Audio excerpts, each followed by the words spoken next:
Ce qu'on constate, c'est quand ils sont autour d'une table, même dans leur vie professionnelle, ils sont capables de s'exprimer librement et directement, ils sont capables même d'exprimer des points de vue, et dès qu'ils sont confrontés à une situation formelle de prise de parole en public face à un auditoire, là tout d'un coup, toute la communication se verrouille.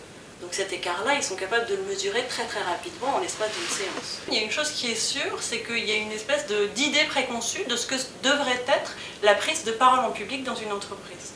Et je pense que c'est pas seulement lié à l'entreprise, je pense qu'aussi c'est beaucoup lié à nos habitudes culturelles, qui font que jusqu'à ce qu'on a 17 ans, aujourd'hui en France, on n'est pas sanctionné sur une expression orale. Très concrètement, on nous a appris à nous préoccuper de ce qu'on allait dire, d'accord, mais on ne s'est jamais préoccupé de savoir ce que l'autre allait entendre. Et il y a une illusion, je pense, qui perdure, qui voudrait que le langage est quelque chose d'univoque. Donc à partir du moment où on a choisi le bon mot de vocabulaire, ce qu'on va chercher à dire sera forcément compris. Notre travail, en fait, c'est d'aider l'autre à tenir compte non plus de ce qu'il veut dire, mais de comment l'autre va pouvoir le recevoir.